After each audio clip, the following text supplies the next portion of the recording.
Beaucoup de membres des forces de l'ordre françaises sont mobilisés aussi en ce moment à Paris, ne serait-ce que pour sécuriser la visite de l'homme le plus protégé du monde, Joe Biden, le président américain. Quels enjeux pour cette visite d'État en France? On en parle avec notre invité Jean-Éric Brana. Bonjour. Bonjour Jean-Marie. Maître de conférence à l'Université Paris 2, Panthéon-Assas, spécialiste de la politique américaine. Je précise que votre best-seller, la biographie de Joe Biden, reparaîtra cet été. Ce sera en format poche aux éditions Nouveau Monde.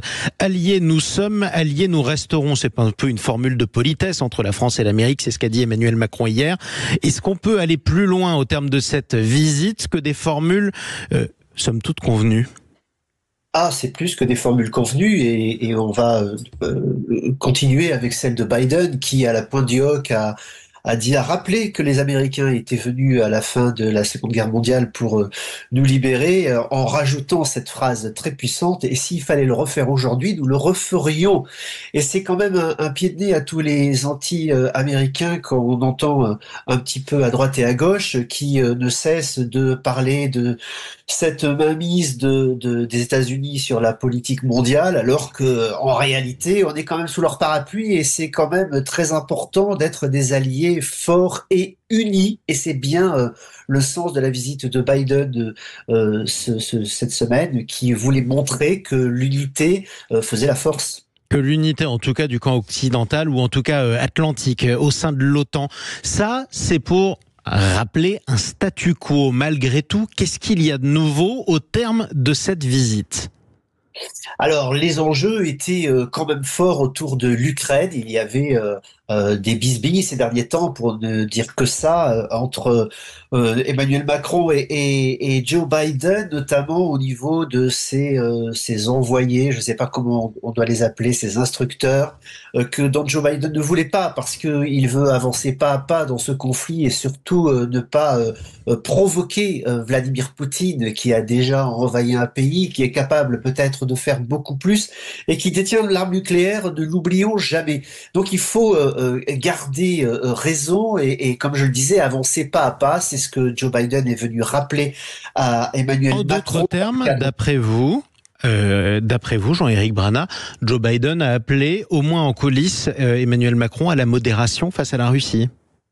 Il l'a appelé à rester uni avec le commandement unifié, parce qu'il ne faut parler que d'une seule voix face à un dictateur, en ayant une seule stratégie, et non pas partir chacun avec sa stratégie personnelle qui donnerait une impression de chaos et de débandade. Ça, c'était absolument important. C'était le dossier le plus compliqué entre les deux hommes, car pour le reste, beaucoup de convergence, beaucoup d'unité, beaucoup d'accords sur les grands dossiers qui sont le changement climatique, la biodiversité, l'Iran, Gaza et l'Indo-Pacifique. Et il y avait un autre dossier, vous le faisiez entendre tout à l'heure, qui restait en discussion, c'est celui du commerce, puisqu'il y a toujours cette épine de l'Inflation Reduction Act qui a été décidé par les États-Unis, c'est-à-dire ce grand plan pour relancer la transition écologique aux États-Unis. Qui permet de subventionner l'industrie américaine aux dépens de l'industrie européenne, dont la française en particulier. Est-ce que là-dessus, Emmanuel Macron a obtenu quelque chose ?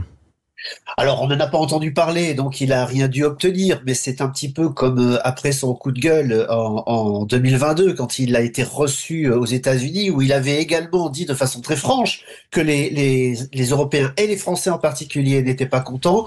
Joe Biden, avec son art du compromis, avait joué le jeu qu'il sait bien faire, en disant « je ne m'étais pas rendu compte de ces conséquences-là », et avait un petit peu passé cela par pertes et profits, si ce n'est qu'on avait parlé d'une possibilité pour les locations de longue durée et puis pour les entreprises qui s'installeraient aux États-Unis, de les faire bénéficier de la même mesure, mais rien de plus, et on n'a visiblement aucune avancée sur ce dossier. Aucune avancée malgré tout, alors que c'était peut-être la plus concrète à obtenir de la part de la France, au moins des États-Unis. Dernière question, si jamais la prochaine visite d'État se fait avec un autre président américain, au hasard Donald Trump, est-ce que les relations seront aussi chaleureuses ou pas ? Elles seront dans la continuité, comme elles ont été quand Donald Trump est venu. Alors j'ai entendu tous ces commentaires qui parlaient de relations personnelles.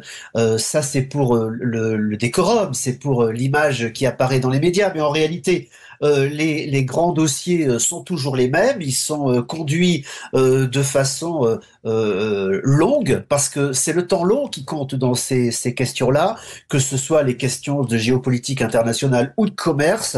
Je pense pas qu'il y aurait un grand changement, si ce n'est qu'avec Donald Trump, on aura un autre dossier qui est celui des droits douaniers, puisque Donald Trump reparle déjà de remettre des droits de douane sur les vins français ou les fromages.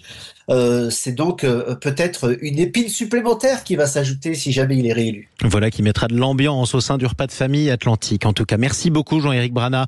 Je rappelle votre livre qui reparaît en poche aux éditions Nouveau Monde cet été. Joe Biden, sa biographie à continuer d'ailleurs s'il est réélu ou s'il est battu aux prochaines élections en novembre.